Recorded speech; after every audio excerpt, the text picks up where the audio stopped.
Oke, kita akan buka ya dalam kitab Yunus.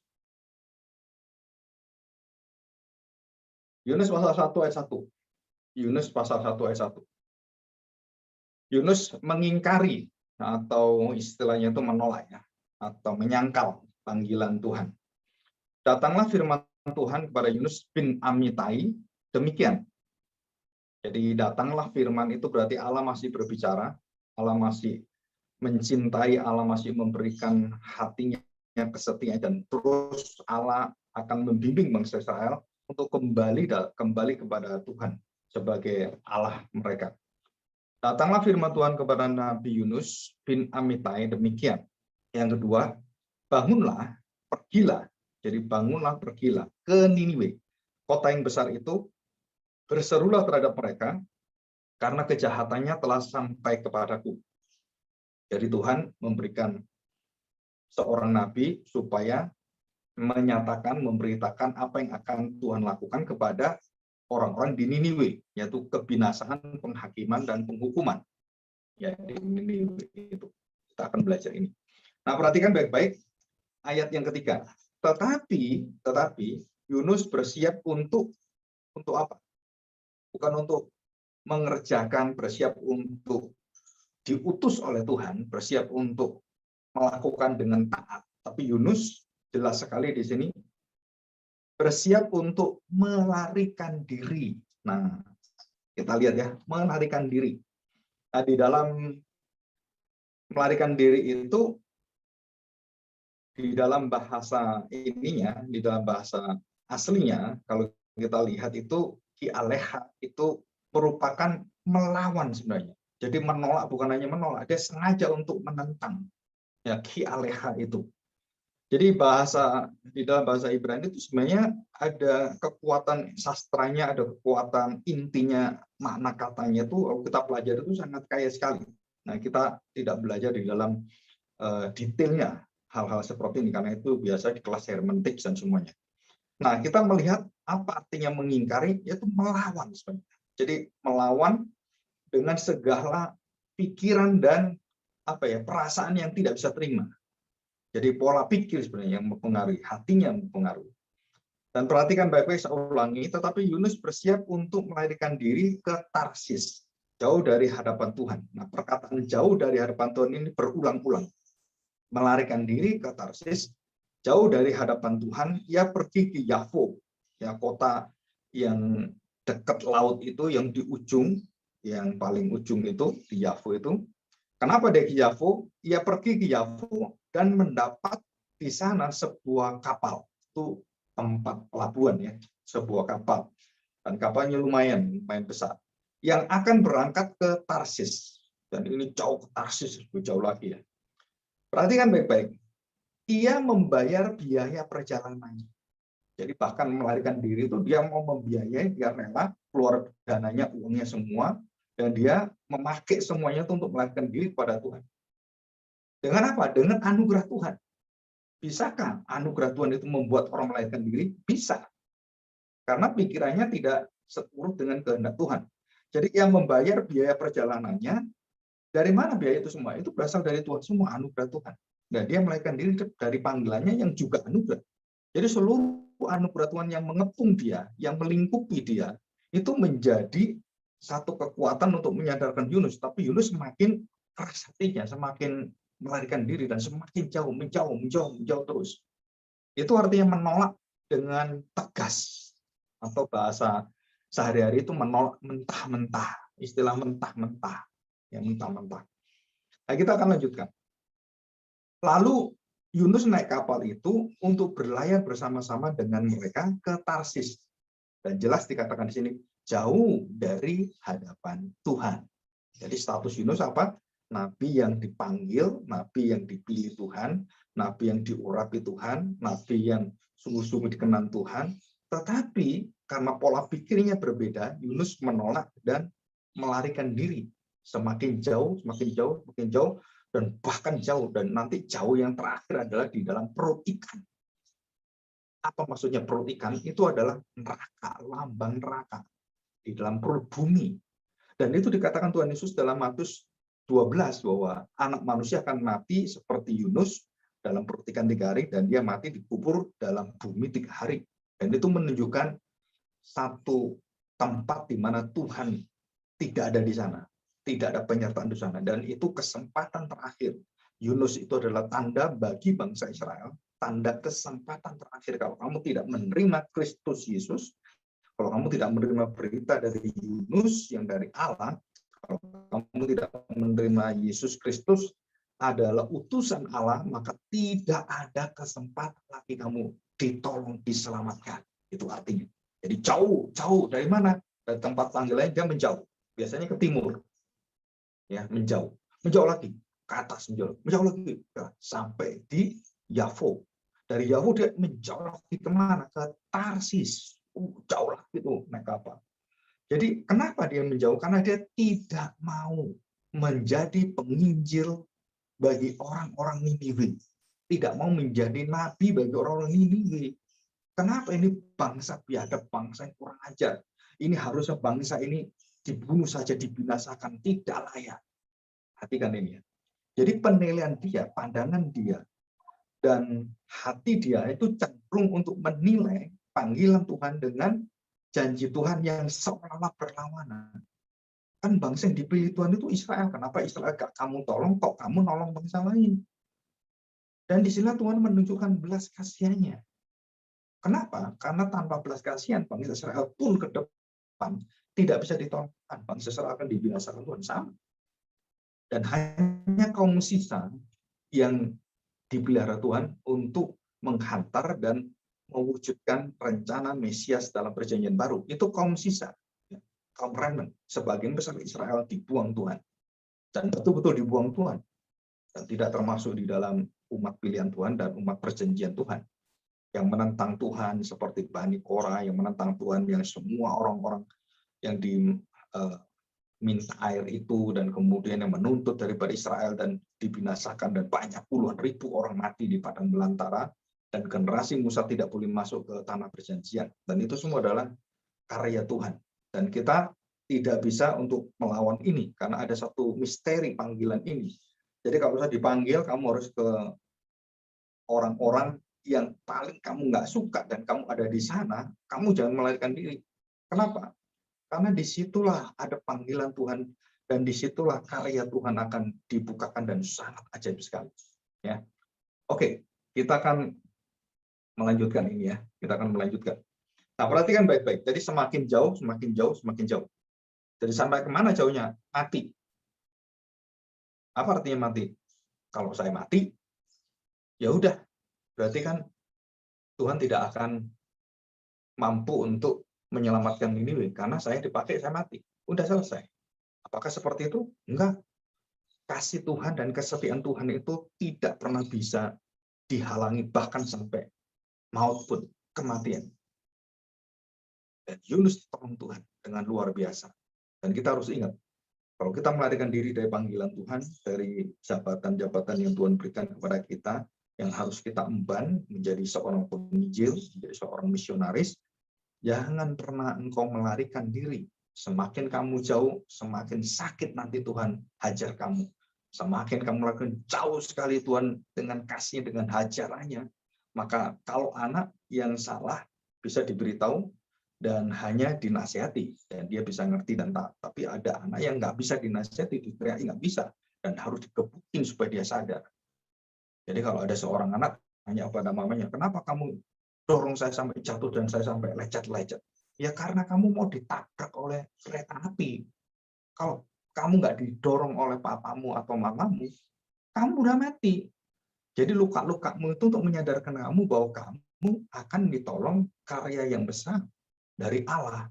Kenapa kamu didorong? Kenapa kamu diizinkan dibuang oleh Tuhan? Karena kasih Tuhan begitu besar. Supaya kamu tidak kena kebinasaan, kena kereta api itu. Nah, ini satu ilustrasi yang mudah sekali kita ingat sebenarnya. Jadi kalau Tuhan tidak menghajar kita, maka kita menjadi anak-anak yang gampangan, anak-anak yang dalam kebinasaan. Dan tidak ada iman Kristen yang tidak diuji. Tidak ada iman Kristen yang tidak memasuki dalam masa-masa yang sulit dan pergumulan-pergumulan, sehingga kita harus menentukan hidup kita mau berjalan bersama dengan Tuhan, mau taat dalam jalan Tuhan, atau kita mau mengikuti jalan yang menyenangkan hidup kita. Nah, kita akan belajar di sini ya. Perhatikan ayat yang keempat. Ya, perhatikan ayat keempat. Bagaimanakah Allah berdaulat? Bagaimanakah Allah mengatur semuanya? Nah, seringkali adalah kita berpikir begini, Yunus ditelan ikan, dan di mana-mana semua hal yang bersifat luar biasa dari Yunus adalah ditelan ikannya. Sehingga peristiwa-peristiwa yang lebih besar dari itu, yang sama-sama luar biasanya, itu tertutupi semua. Padahal itu yang lebih penting daripada ikannya. Peristiwa-peristiwa yang lebih penting daripada Yunus ditelan ikan sebenarnya adalah begitu banyak mengelilingi semua yang diatur oleh Tuhan dengan tangan Tuhan dan dengan ajaib, dan Yunus selalu berpikir untuk cenderung melepaskan diri dari pimpinan Tuhan dalam pikirannya, dalam semua hatinya, karena dia sudah menolak. Jadi apapun dilakukan Tuhan itu selalu ditolak oleh dia, dan dia selalu bertanya, dia selalu menuntut kepada Tuhan, di mana keadilanmu? Mengapa kamu lakukan ini? Dan seperti itulah. Ya. Ayat 4. Yunus pasal 1 ayat 4. Tetapi Tuhan itu Yahweh, Tuhan besar itu Yahweh, menurunkan angin ribut. Dalam bahasa aslinya itu melemparkan. Jadi seperti sesuatu yang dilempar seperti itu. Jadi Allah itu di dalam perasaannya, di dalam karakternya itu, karena hambanya melahirkan diri, dia menghajar dengan apa? Memberikan, Tuhan menurunkan angin ribut ke laut. Ribut ke laut, angin ribut ke laut. Lalu terjadilah badai besar. Nah, terjadilah badai besar. Kita masih ingat rumah didirikan di atas batu dan rumah didirikan di atas pasir. Diuji oleh apa? Hujan yang pertama, dan banjir, karena hujan besar akan jadi banjir, banjir bermacam-macam. Dan yang ketiga adalah apa yang terjadi? Hujan, banjir, dan badai. Anginnya begitu kuat. Jadi setelah dirapuhkan semua di bawahnya, dasarnya semua, akar-akarnya, fondasinya, barulah disapu oleh badai. Bukan angin biasa, ini badai. Dan ambruklah semua dan tidak ada yang berdiri sama sekali. Dan itu terjadi seperti Yerusalem. Karena begitu kecilnya bangsa Israel, maka diberikan badai yang besar. Dan badai itu melalui tangan-tangan orang-orang Nebukadnezar dari Babilonia, Assyria, dan semuanya, dan menghancurkan Yerusalem, menghancurkan Bait Allah, dan menghancurkan semua tanpa ada tembok yang tersisa. Nah, kita melihat jadi peristiwa hal seperti ini, kita bisa menghubungkan secara spiritual tentang penjelasan-penjelasan perumpamaan Tuhan Yesus tentang rumah di atas pasir dan di atas batu yang kuat yang tidak tergoyahkan. Jadi bangsa Israel sekarang semua berpusat pada Bait Allah yang harusnya adalah tempat yang kudus, itu menjadi sarang penyamun, menjadi tempat yang paling munafik, menjadi tempat yang paling menjijikkan di hadapan Tuhan. Jadi persembahan-persembahan semua itu sangat menjijikkan, baunya busuk di hadapan Tuhan. Tuhan tidak tahan, dan akhirnya Tuhan memberitakan 70 tahun setelah Yesus mati, Yerusalem dikatakan Tuhan Yesus, tidak ada satu bangunan pun yang utuh, dan ambruk, dihancurkan semua. Dan itu terjadi.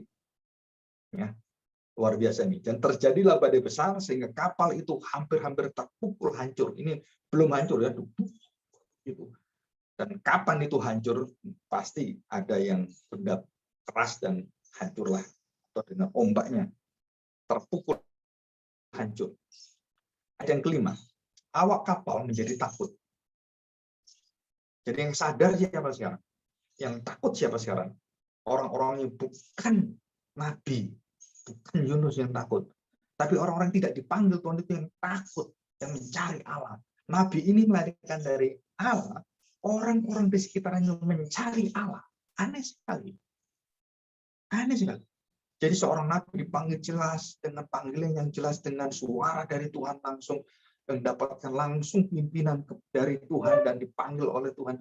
Itu bisa melahirkan diri, sedangkan orang-orang yang tidak pernah ketemu Tuhan, yang tidak pernah dipanggil oleh Tuhan, itu bisa mencari Tuhan dalam ketakutannya. Dan ini merupakan satu ilustrasi kontradiktif antara hati Yunus dan hati orang-orang di sekelilingnya itu.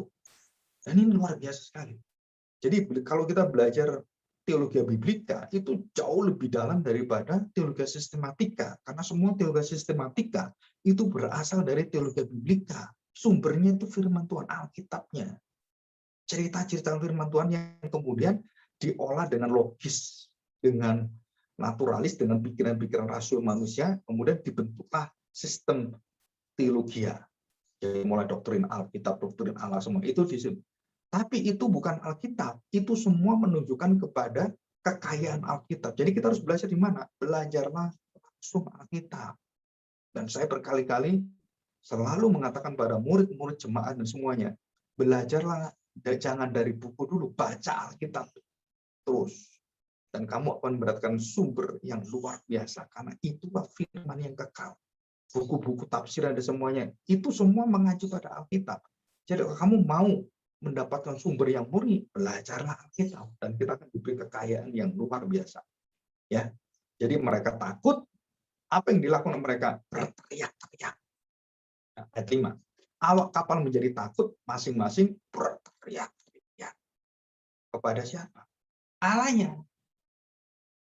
Sedangkan Allah mereka adalah kayu-kayu yang tidak bisa dengar, nggak bisa melihat. Walaupun punya mata, walaupun punya telinga, yang terlihat jelas, ada bendanya yang dibuat oleh tangan manusia sendiri, dan disembah-sembah sendiri, dan kemudian mereka berteriak-teriak kepada Allah mereka. Allah siapapun dia panggil yang ada di sana. Ya Ma'al, Bor, dan kemudian Baal, pokoknya semua Allah, Molok. Mereka panggil aja semua, pokoknya sebisanya Allah mereka. Nah, Allah-Allah yang dibentuk mereka, yang dipanggil mereka adalah Allah yang tuli, bisu, dan buta. Tak bisa melihat. Sedangkan Allah yang tidak berwujud, dalam roh kita berdoa, kita bersyukur, kita berteriak kepada dia, dia mendengar. Walaupun wujudnya tidak ada. Nah, inilah Allah yang benar. Allah yang akan memberikan kepada kita satu iman yang bukan berdasarkan apa yang kamu lihat, tetapi berdasarkan apa yang kamu dengar, yang kamu percaya. Dan bersyukur jika Allah menjadi manusia untuk menggenapi seluruh kerinduan hati manusia, kerinduan semua agama yang ingin mendapatkan Allah yang terwujud. Nah, ini Allah yang terwujud itu adalah Kristus Yesus. Patung-patung semua itu palsu semua. Nah, Kristus Yesus yang mewujudkan diri adalah mewujudkan kerinduan dari seluruh kepercayaan, semua orang-orang yang di dalam hatinya mencari Allah, dan seluruh moralitas, semua menunggu wujud Allah yang nyata, yang berbicara, yang berjalan, yang mengajar, memberikan contoh, memberikan jalannya, memberikan teladannya, memberikan emosinya, memberikan perasaannya, pola pikirnya, semua dituliskan dalam perjanjian baru. Dan itulah yang tidak dimiliki oleh Yunus. Dan dia sedang mengenal Allah dalam panggilan dan pelarian dirinya ini. Ya. Dan perhatikan baik-baik. Mereka berteriak-teriak mencari Allahnya. Dan mereka membuang ke dalam laut segala muatan kapal itu untuk meringankannya. Jadi supaya tidak gampang terguling itu harus dibuang semua. Dan itu aturannya. Tapi tidak menjamin bahwa kapal itu kemudian selamat. Tapi minimal meringankan. Jadi apapun dibuang, orang, waduh ini kan barang saya yang paling baik, ini saya taruh di sini nanti nggak peduli, buang semua. Itu menunjukkan apa? Sebenarnya apa? Menyangkali diri dan lepaskan semuanya dan buang ke laut. Lepaskan jalanmu, lepaskan seluruh daripada cita-citamu ke depan dan ikutlah aku. Dan kamu akan mendapatkan cita-cita Kristus yang baru menuntun hidupmu. Dan cita-cita yang belum pernah kamu nikmati, kamu akan mendapatkan itu. Dan ini adalah keindahan. Keindahan apa? Keindahan di dalam perjalanan mengiring Tuhan. Jadi,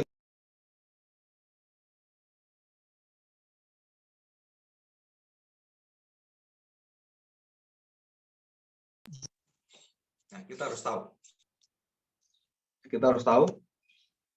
Sebenarnya gitu ya.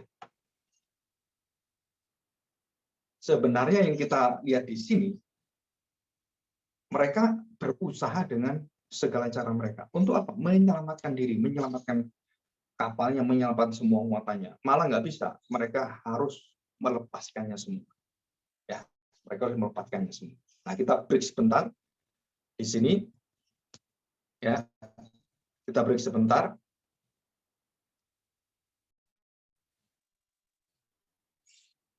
Oke, ya kita akan mulai lagi. Kita bersyukur ya. Ya, jadi tadi kita melihat pada ayat yang kelima gitu ya. Jadi semua itu barang-barang dikeluarkan, semua barang-barang itu harus dilepaskan, dan itu satu melambangkan satu apa ya, hal yang bersifat rohani sebenarnya. Jadi manusia itu untuk mendapatkan keselamatan, mereka melakukan apapun dan secara normal, secara alamiah, dia menyelamatkan dengan cara sebisa apapun dia lakukan. Tetapi itu tidak pernah menyelamatkan.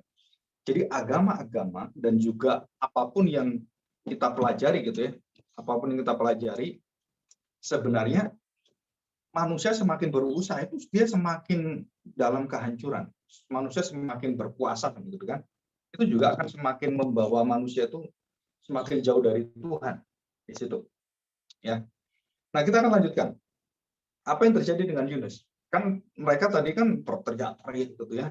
Terus kemudian mereka bingung, terus mencari barang yang bisa dibuang gitu. Yang aneh yang terjadi dengan Yunus, kebalikannya. Apa kebalikannya? Coba kita lihat. Ya.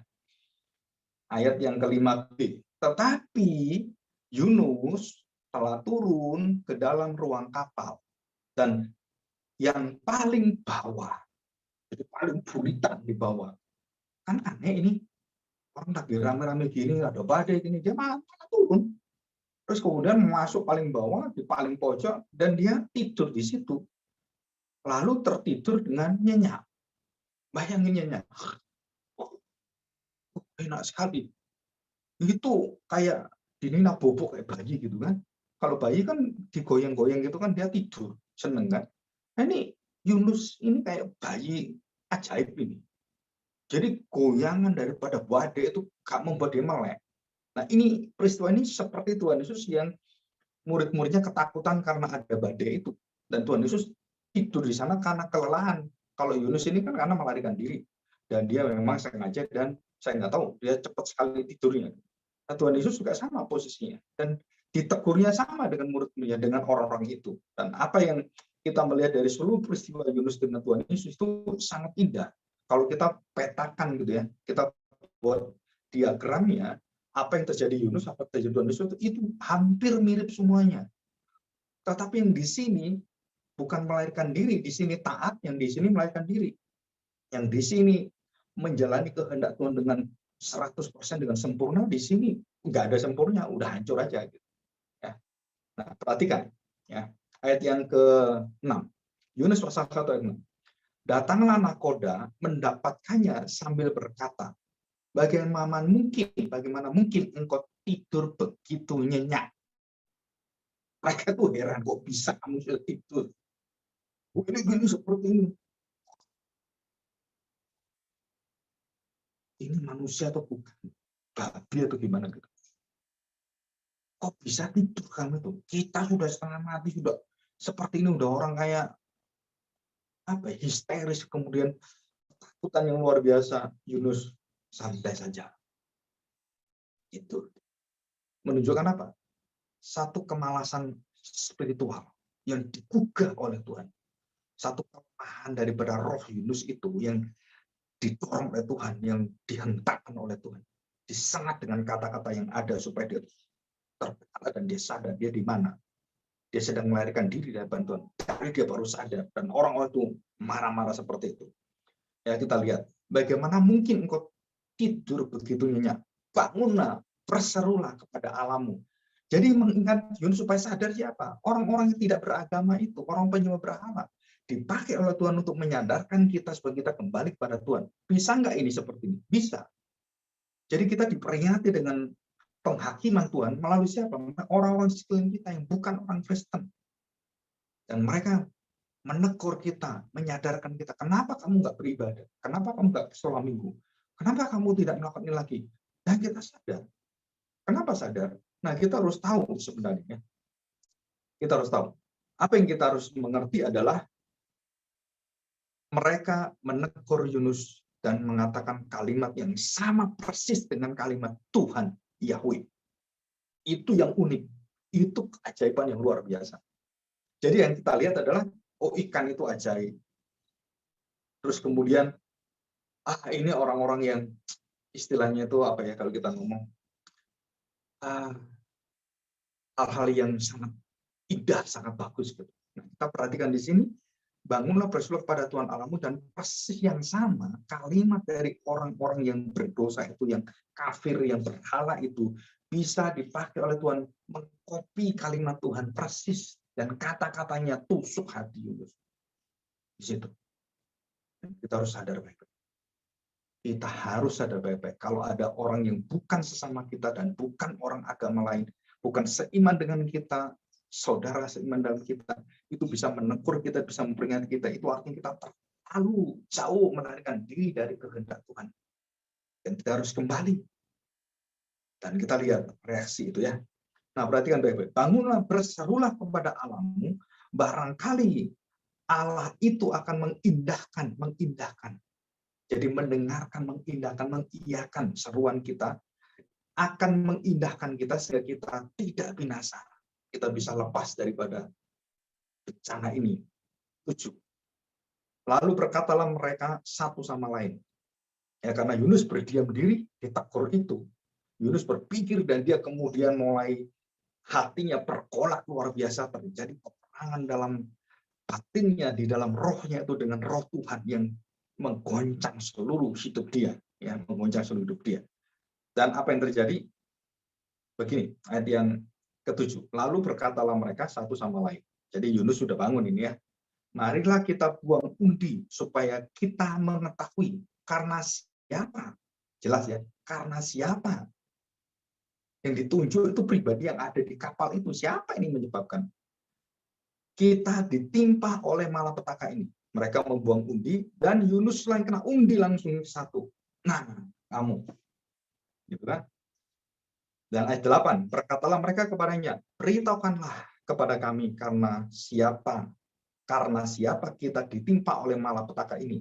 Apa pekerjaanmu dan dari mana engkau datang? Apa negerimu dan dari bangsa manakah engkau ini? Jadi betul-betul orang asing ini. Mereka ada yang tahu satu sama lain. Yunus saja yang nggak diketahui mereka siapa. Kamu kok tiba-tiba masuk? Introdur. Ya, orang masuk tanpa diundang. 9. Nah, perhatikan, saudara. Pergolakan hati Yunus akan dia mengatakan kalimat yang jujur kebenaran di hadapan Tuhan. Sahutnya kepada mereka, aku seorang Ibrani.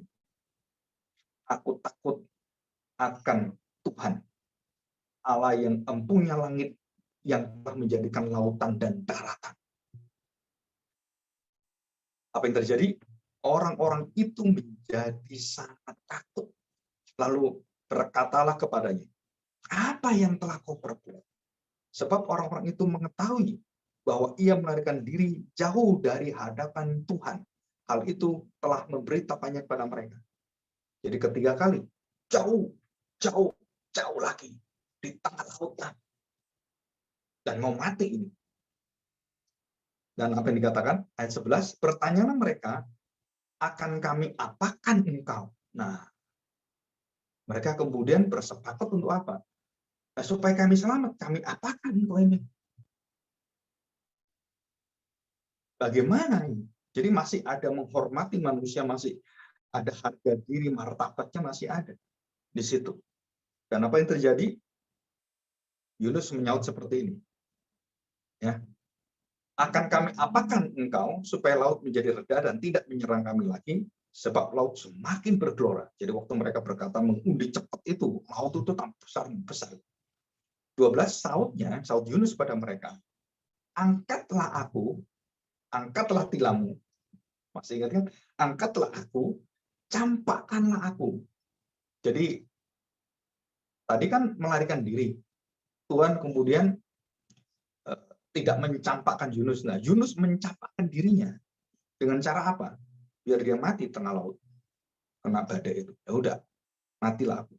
campakkan aku ke dalam laut, maka laut akan menjadi reda dan tidak menyerang kamu lagi. Sebab aku tahu bahwa karena akulah badai besar ini menyerang kamu. Kita masih ingat bagaimana Musa membelah dengan kekuatan anugerah Allah, dengan perintah Allah itu. Musa kemudian memakai tongkat itu membelah laut. Jadi bukan tongkatnya, bukan Musa yang membelah laut, tapi Tuhan yang membelah laut. Dan ini sama. Dan dikatakan karena akulah badai besar ini menghantam kita semua. Jadi jelas ada pikiran masih jernih dari Yunus. Dari aku yang menjadi penyebab. Bukan kalian semua. Kalau aku dicampakkan dalam laut, kalau aku mati, kalau aku dihukum, kalau aku diadili oleh Tuhan, kalau aku kemudian dicampakkan oleh semua, dan kemudian apa yang terjadi, ini semua akan reda. Karena penyebabnya saya.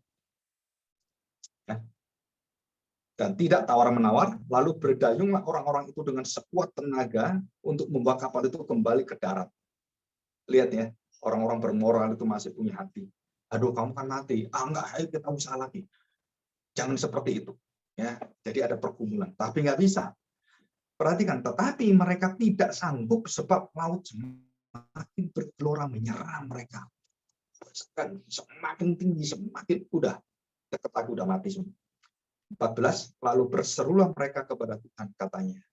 Kepada siapa? Tuhannya Yunus. Tuhannya Yunus. Tadi kan Yunus minta dicampakkan. Nah, mereka nggak mau, mereka berusaha tidak membunuh Yunus karena sama-sama punya nyawa. Nah, mereka berjuang untuk menolong Yunus, tapi nggak bisa menolong seorang hamba Tuhan yang memang harus dihajar oleh Tuhan. Nggak ada satu orang Tuhan. Tuhan mengatakan, aku akan menghajar bangsa Israel, aku membuang 70 tahun. Tidak ada yang bisa menyetop itu. Tetap terjadi. Nggak mungkin di stop. Siapapun menolong orang Kristen itu nggak bisa ditolak. Tetap dia berjalan. Dan itu karena kasih Allah, karena hajar itu keluar dari hati Allah mencintai bangsa itu. Bukan karena kebencian. Bukan karena murka hukuman nanti, bukan. Tapi karena kasihnya, kesabarannya, dan perhatian hati yang bertobat. Nah, sama dengan seperti ini. Lalu berserulah mereka kepada Tuhan. Jadi mereka berganti Allah.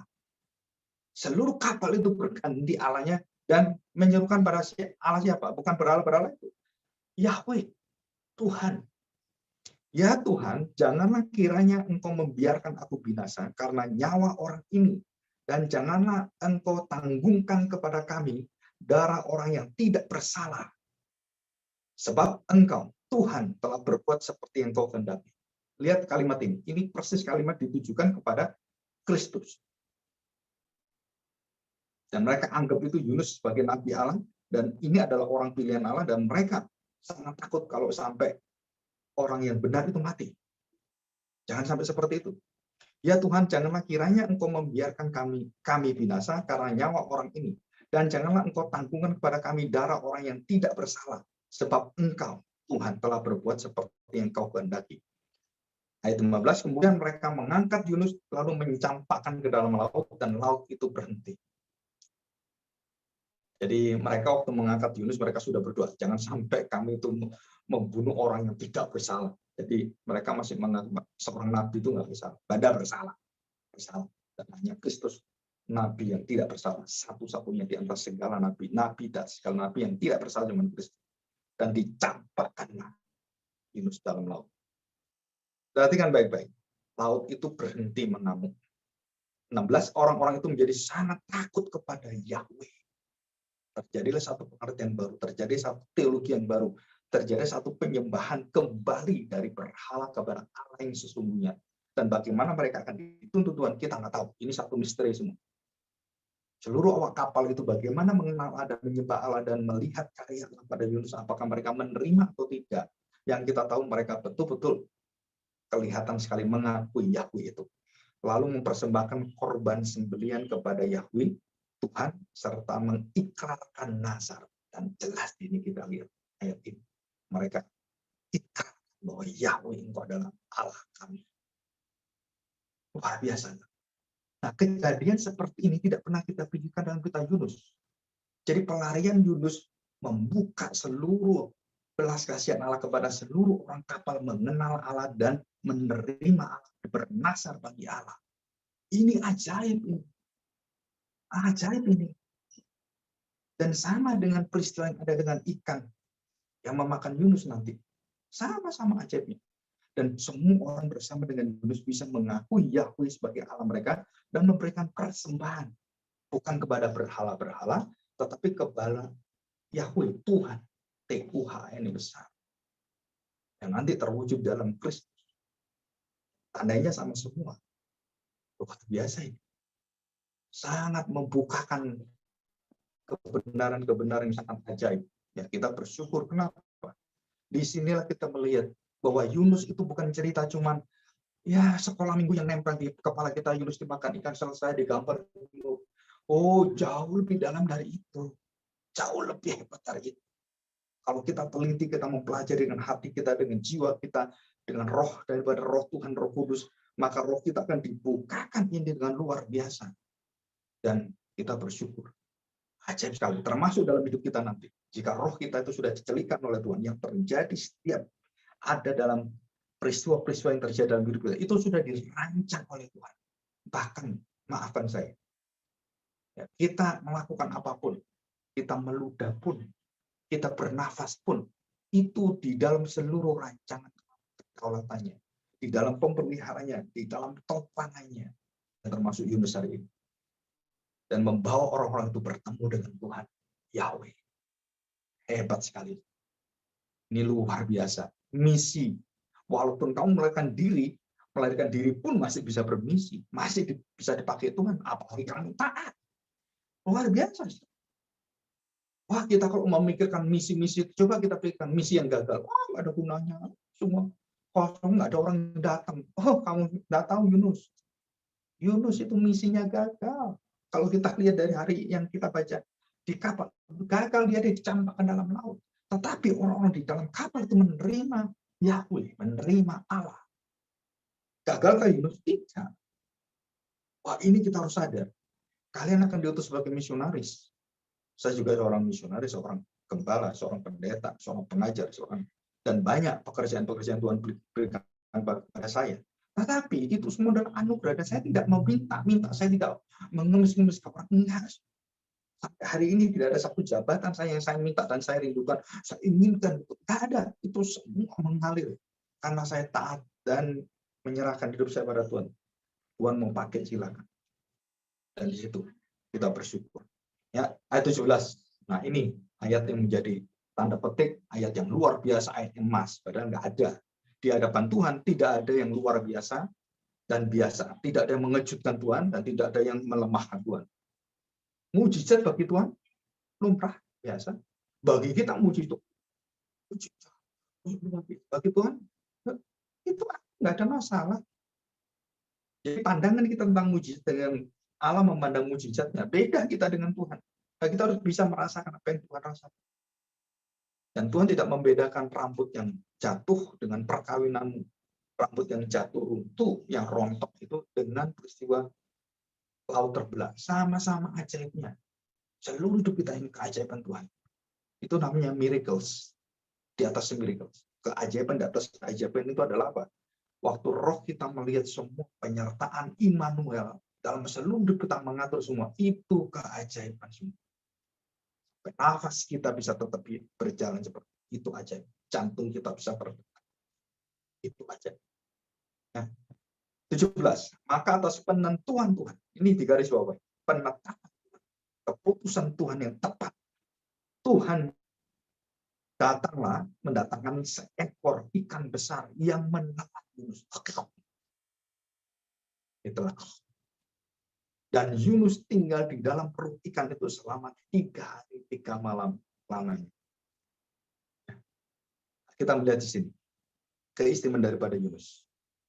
Dan Yunus sudah bertemu, orang-orang sudah bertobat, mengenal Allah, menyembah Allah yang baru, Yahweh itu, dan menyembah Allah Yunus. Yang Yunus melarikan diri tidak mau menyembah. Saya sekarang yang melarikan diri yang dulu, sekarang saya didekatkan pada Yahweh. Kamu yang dekat melarikan diri pada Yahweh dan semua dibalik oleh Tuhan. Ini satu peristiwa aktif. Sebenarnya. Kenapa seperti itu? Kok bisa seperti itu? Dan Tuhan memberikan pelajaran kita secara rohani, pertumbuhan iman kita. Kita harus berhati-hati dalam setiap peristiwa kehidupan kita. Jangan sekali mengatakan, oh ini dari Tuhan, oh ini kecelakaan dari setan. Belum tentu. Yunus tidak celaka. Tapi Yunus sedang dihajar oleh Tuhan. Badai itu bukan karena kutukan, tapi karena kasih Tuhan. Banyak orang mengaku sakit penyakit itu kutukan. Oh bukan, itu kasih Tuhan. Di dalam hidup kita tidak ada yang kutukan. Itu sudah dihilangkan oleh Tuhan. Ya. Oke, kita akan lanjutkan kembali ya. Nah, saya akan meminta kita akan melihat ini. Ya, melihat ini.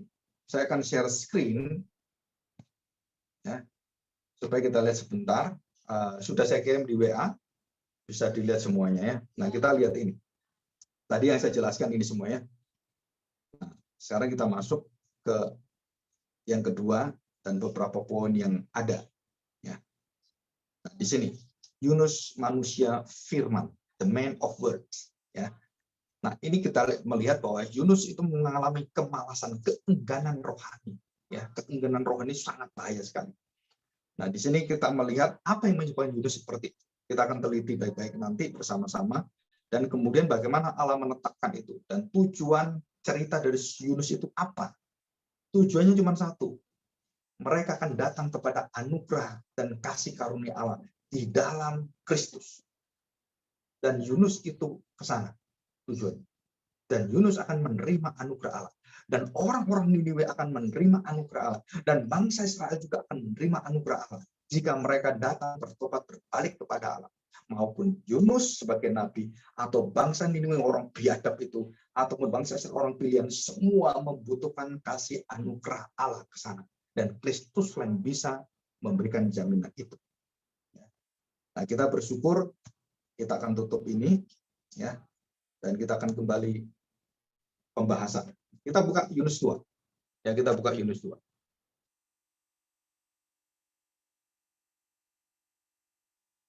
Kita lihat. Doa ucapan syukur Yunus. Nah, kita lihat.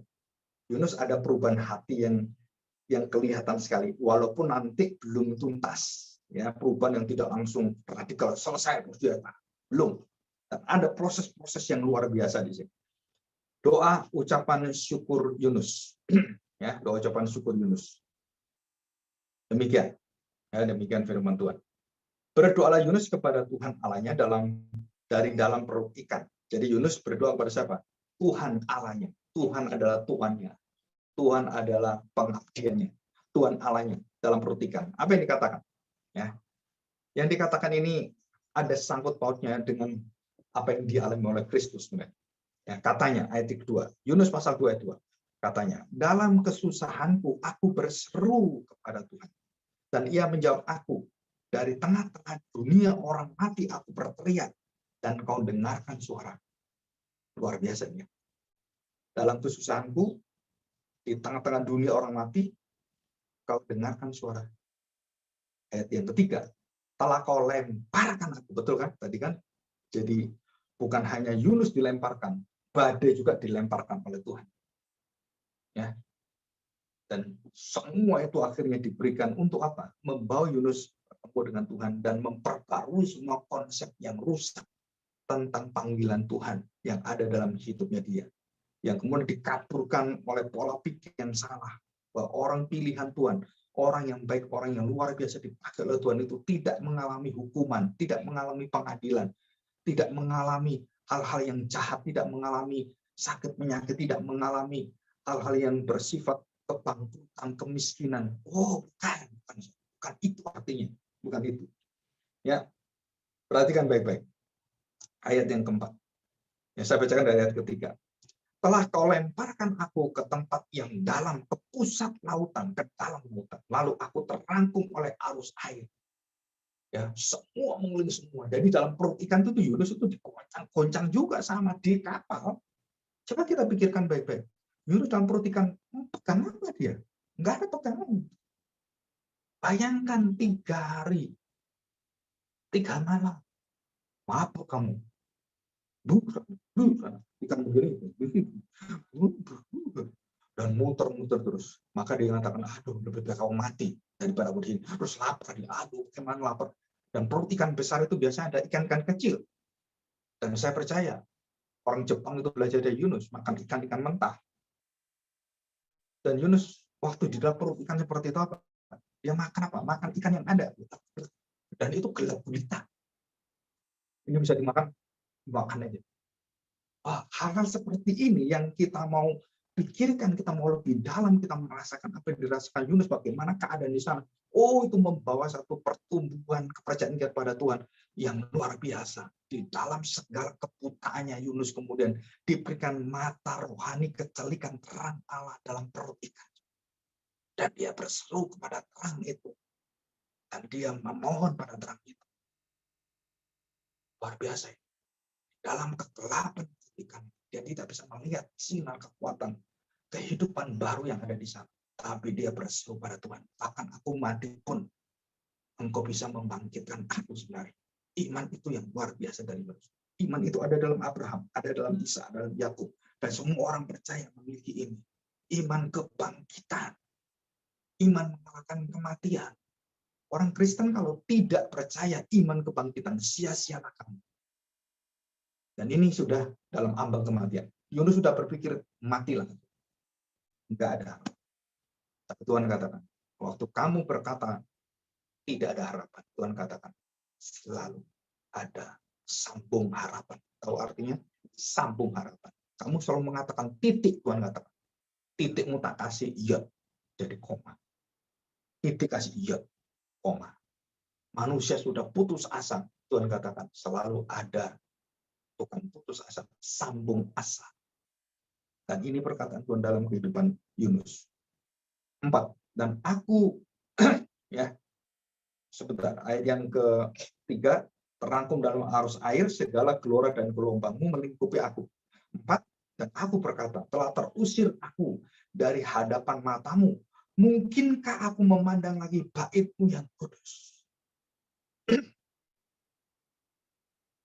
Barang siapa melarikan diri dari panggilan Tuhan, saya memohon. Tuhan katakan, dan Tuhan mendengarkan penyesalan, pertobatan. Berbaliklah. Dan Yunus berkata, mungkinkah, bisakah saya, sanggupkah apa yang saya lihat? Dan dia melihat dirinya, sudah tidak ada harapan. Aku memandang baitmu yang kudus. Dan dia menyerah di hadapan Tuhan. Dia bangkrut. Dan dia habis. Dan disitulah Samson waktu menyerahkan dirinya dan berkata, seluruh hidupku biarlah sekali ini Yahweh Tuhan, kau berikan aku kesempatan. Dan kesempatan yang satu-satunya itulah kesempatan pertobatan Samson. Waktu dia mati bersama-sama dengan seluruh orang Filistin. Dan itulah belas kasihan Tuhan yang ajaib. Ya, ada satu tema belas kasihan. Nanti saya mau garap. Nah, kita akan lihat sekali lagi ya ayat yang ke-5. Segala air telah mengepung aku, mengancam nyawaku, samudera yang merangkum aku, lumut lautan membelit kepalaku. Coba itu lumut sampai kepala. Wah, itu barang di dalam perut ikan itu apa? Lumut-lumut pun udah masuk. Dan bayangkan membelit kepalaku. Bagaimana caranya itu dalam kegelapan seperti itu? Di dasar gunung-gunung aku ditenggelam. Aku tenggelam ke dasar bumi, pintunya terpalang di belakangku untuk selama-lamanya. Ketika itulah engkau naikkan nyawaku dari dalam liang kubur. Artinya apa? Kalau sampai aku mati pun kamu akan naikkan, kamu akan katakan. Seorang nabi itu luar biasa imannya. Ya Tuhan Allah. Ya. Oke, saya tidak melanjutkan ini semuanya. Nah, perhatikan baik-baik pada ayat yang ke-9. Ayat ke-9 ya. Perkataan menuju pada Kristus. Tetapi aku dengan ucapan syukur akan kupersembahkan korban kepadamu. Apa yang kunasarkan akan kubayar. Keselamatan adalah dari Tuhan. Jadi dia dulu mempersembahkan banyak hal. Dia tahu sekarang apa yang kupersembahkan. Hidupku. Nyawaku. Tubuhku. Yang dulu melahirkan daripada aku, sekarang aku belajar berjalan bersama dengan engkau. Aku persembahkan. Jadi seperti Kristus. Yunus juga sama. Dan diperlihatkan bagaimana Yunus dalam penyangkalan diri, pelarian diri, Kristus di dalam ketaatnya, kedekatan diri, taatnya pada Bapaknya, dan beda dengan Yunus, dan dia persembahkan diri, dan dia menjadi pokok keselamatan, bukan Yunus. Ya, Yunus adalah, kalau kita ngomong nabi atau pendeta zaman sekarang, atau penginjil, adalah penginjil yang terhilang, prodigal son, anak yang terhilang, ini pendeta terhilang, penginjil terhilang. Ya. Ayat 10. Lalu berfirmanlah Tuhan kepada ikan itu, ya, kepada ikan itu, dan ikan itu pun memuntahkan Yunus. Jadi semua ditentukan, air telan, dan goncong supaya dia sadar. Dan lalu 3 hari 3 malam coba lihat Yunus di dalam, ya, Yunus di dalam goncong 3 hari 3 malam dengan lumut, dengan air laut, dan semuanya taruh bawah, masuk ke dalam. Ke dalam lautan, pojok sana sampai ke dalam gunung semua, pojok terus. Saya tanya, Yunus kehilangan harapan pada dirinya, pada dosanya, tetapi dia tembus imannya melalui perut ikan, tembus laut, tembus langit, tembus kepada surga. Dan dia seperti gambar yang di belakang ini. Ini ada tiang awan dan tiang api. Ini menjadi tiang awan siang hari. Coba lihat di bawah. Di bawah, ya. Jadi kalau saya menghindar begini, nah itu bait Allah di bawah. Dan itu terus ke pusarannya itu, yang bawah ini ke pusaran terus, nah itu sampai ke langit. Dan di langit membentuk satu keagungan yang indah, dan itu menuju surga. Wah, ini nggak ada satu bangsa dan seluruh peristiwa sejarah yang pernah mendapatkan ini kecuali bangsa Israel. Tetapi keagungan yang ada di belakang saya ini, semua gambaran ini, itu adalah keagungan dari Kristus yang datang inkarnasi.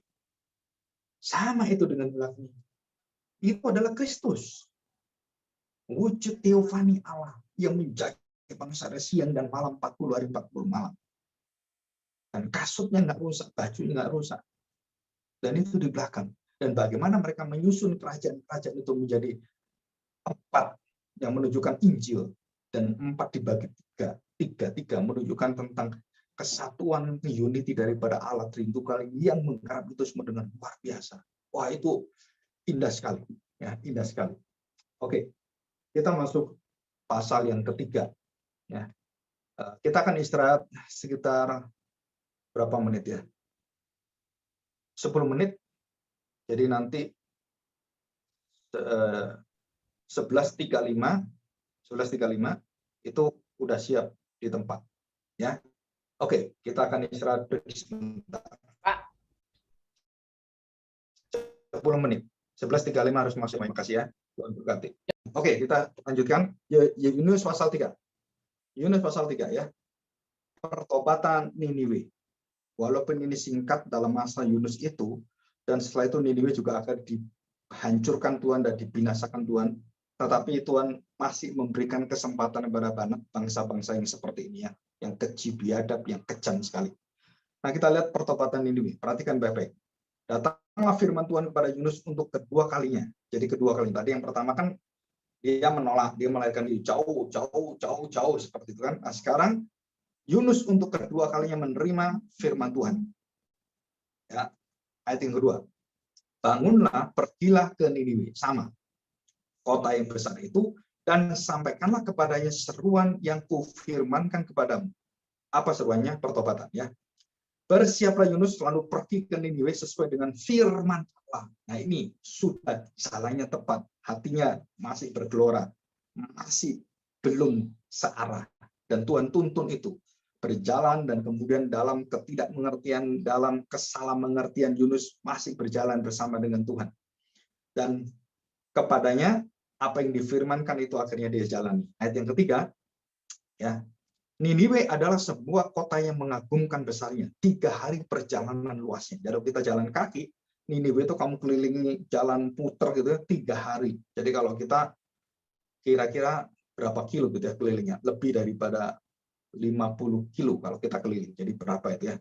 Jadi kalau kita 3 hari itu keliling, lihat-lihat sampai berjalan, itu 3 hari itu artinya besar sekali. Itu daerahnya kayak apa itu? Besar sekali itu, ya, kalau kita berjalan. Ya, lebih daripada itu, 50 kilo. Itu dihitung yang secara hitungan yang ada, tetapi ini bisa lebih besar lagi karena pada zaman itu luas-luas gitu. Dan berapa ribu hektar kita nggak tahu, berapa puluh hektar kita nggak tahu, berapa ratus hektar ini. Tapi dari arkeologi ada, itu besar sekali. Ya. Ayat 4. Mulailah, nah kita diberi tahu oleh Tuhan satu permulaan, satu awal baru bagi Yunus, satu kehidupan panggilan yang diperbarui. Mulailah Yunus masuk dalam kota itu, sehari perjalanan jauhnya, lalu berseru. Berseru kan? Nah, artinya berseru ini adalah dia berjalan sambil berseru, dia berjalan dan dilakukan bukan 1-2 kali. Dia berseru berkeliling dia. 40 hari lagi maka Niniwe akan ditunggang balikan oleh Tuhan dengan semangat yang sangat luar biasa. Yunus berpikir, matilah bangsa ini, kamu akan ditunggangkan, kamu akan dibalikkan oleh Tuhan. Ya, bangsa yang biadab ini kamu akan mati semua, kamu akan dibinasakan oleh Yahweh. Dan apa yang terjadi? Orang Niniwe percaya kepada Allah, lalu mereka mengumumkan puasa, dan mereka, baik orang dewasa maupun laki, anak-anak, mengenakan kain kafung. Ajaib ini. Bangsa yang tidak mengenal Allah, bangsa memusuhi Allah, tiba-tiba diberitakan tentang pertobatan, diberitakan tentang murka Allah, tentang hukuman Tuhan. Mereka kemudian kaget sekali. Mereka kemudian menerima berita itu dan mereka percaya dan mengumumkan mereka berpuasa, dan mereka semua anak-anak semua mengenakan kain kafung. Dan ini ajaib sekali. Apa keajaiban yang luar biasa? Bayangkan satu negara bertobat, satu bangsa bertobat. Adakah kita melihat, kalau kita melihat ini nabi melahirkan diri, ini nabi nggak berhasil, nabi apa kamu gitu kan? Tapi di belakang itu semua, Yesaya, Yunus, Yeskiel, Yeremia memberitakan Injil pada bangsa Israel, yang bangsa dipilih Tuhan, yang bangsa yang sangat ngerti Taurat, ngerti hukum, ngerti moral, kemudian keagamaan, ritual, semuanya bagus sekali, mengerti puji-pujian. Ini Niniwe, bangsa biadab, bangsa yang kejam sekali, bangsa yang kecil, melakukan dosa-dosa yang nggak mungkin kita bisa melihat itu sebagai, dan itu bobroknya luar biasa. Tapi dibalik oleh Tuhan, bangsa yang bobrok ini, aku ubahkan hatinya. Sedangkan Israel, aku tidak mengizinkan mereka mengerti aku. Karena dosa mereka membelakangi aku sudah ketahui. Jadi Tuhan memberikan dua gambaran bangsa. Yang satu boboknya kayak gini, yang satu begitu indahnya. Sama hatinya, bejatnya. Tapi Tuhan memberikan kesempatan kepada Niniwe. Dan Tuhan memberikan peringatan pada Israel. Kalau kamu tidak punya hati untuk berbalik, aku akan binasakan seperti Niniwe. Aku binasakan, aku tidak akan memberikan pengampunan lagi. Dan itu perkataan dari Tuhan sendiri. Dan kita bersyukur. Coba kita lihat sekarang. Ya, perhatikan ayat yang kelima. Orang Niniwe percaya kepada Allah, lalu mereka mengumpan puasa, dan mereka baik orang dewasa maupun anak-anak mengenakan kain kafung. Jadi seluruh manusia yang ada, baik kecil besar, suruh berkain kafung. Termasuk dalamnya itu sebenarnya berpuasa. Berkain kafung itu. Jadi berdiam. 6, setelah sampai kabar itu kepada raja kota Niniwe dan diberitakan dan didengar raja kota Niniwe, turunlah ia dari singgasananya, ditanggalkannya jubahnya, diselubungkannya kain kafung, lalu duduklah ia di abu. Duduklah ia di abu. Masih ingat nggak? Ayub mengalami ini dan dia kemudian duduk dalam abu dan kepalanya semua dikasih. Dan raja Niniwe ini juga sama, yang sama. Dan dia berubah hatinya, bertobat. Lalu atas perintah raja dan para pembesarnya, orang memaklumkan dan mengatakan, ini Niniwe, demikianlah manusia dan ternak, lembu, sapi, dan kambing domba tidak boleh makan apa-apa. Sampai semua binatang suruh puasa semua. Untuk memohon belas kasihan Tuhan. Memohon pengampunan Tuhan. Memohon keselamatan bagi mereka semuanya. Tidak boleh makan rumput dan tidak boleh minum air. Tidak boleh makan rumput, air, tidak boleh, semua puasa. Ya. 6. Harusnya semuanya manusia dan ternak berselubung kain kafung dan berseru dengan keras kepada Allah, serta haruslah masing-masing berbalik dari tingkah laku yang jahat dan dari kekerasan yang dilakukannya. Siapa tahu dari mereka melakukan itu, pasti nggak mereka terima. Belum tentu. Kenapa? Dari doanya mereka kita tahu. Siapa tahu mungkin Allah akan berbalik dan menyesal, serta berpaling dari murkanya yang bernyala-nyala itu sehingga kita tidak binasa.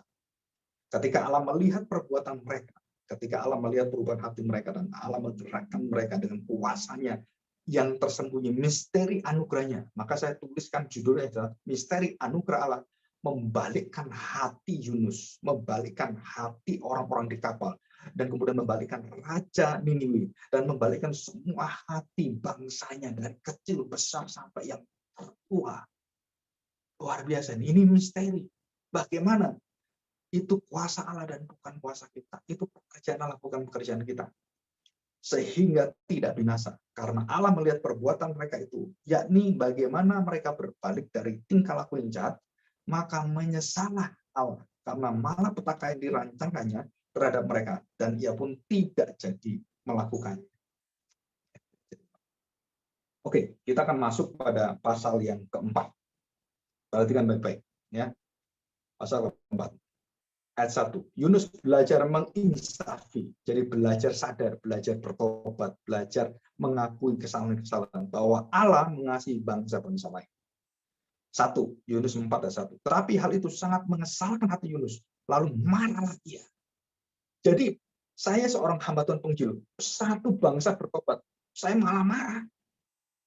Kalau bisa mati, saya itu. Kok kamu tolong itu Pak? Jahat sekali. Kecil, kejam. Kenapa kamu tolong? Wah, Yunus marah, kesal hatinya. Pada siapa? Tuhan. 2. Dan berdoa kepada Tuhan Yahweh. Katanya, ya Yahweh, ya Tuhan. Bukankah telah aku katakan itu ketika aku masih di negeriku?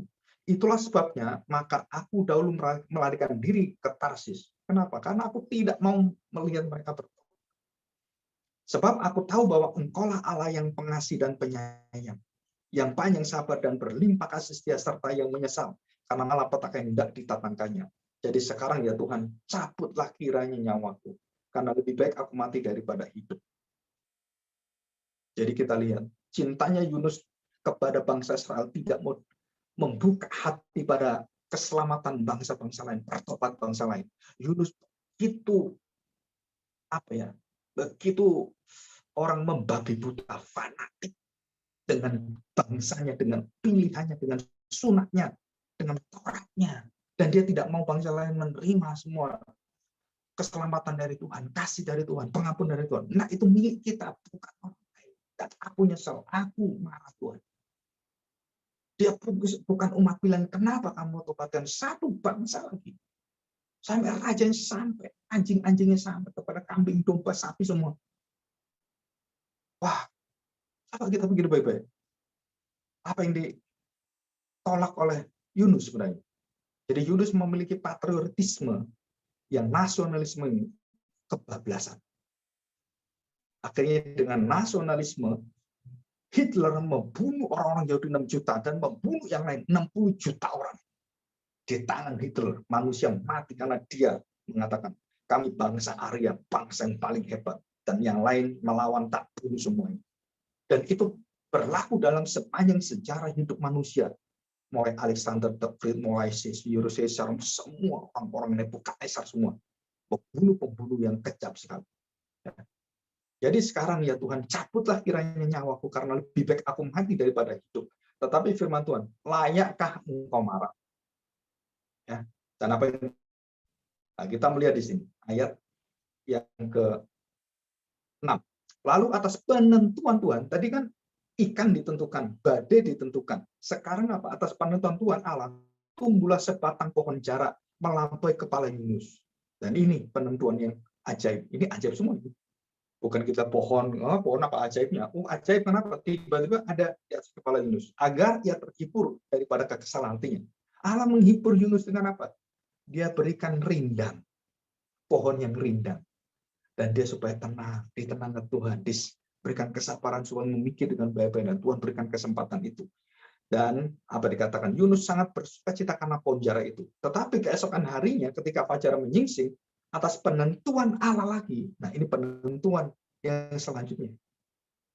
Apa? Ulat pun ditentukan Tuhan. Ulat ditentukan berapa puluh ratus ulat datang, nggak tahu saya.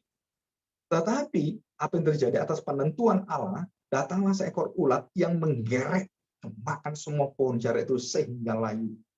Segera sesudah matahari terbit, maka atas penentuan Allah, sekali lagi, bertiuplah angin timur yang panas terik, sehingga sinar matahari menyakiti kepala Yunus. Dan dikatakan Yunus itu botak. Orang botak dengan punya rambut beda, panas minta ampun. Lalu rebah ia langsung teler dia langsung ya. Dan berharap supaya matilah aku. Mati terus di Yunus. Mulai dari awal pengen mati. Masuk ke kapal pengen mati. Ke dalam perutikan pengen mati. Dan di sini pengen mati aja dia. Ya. Apa yang dikatakan? Lebih baik aku mati daripada hidup.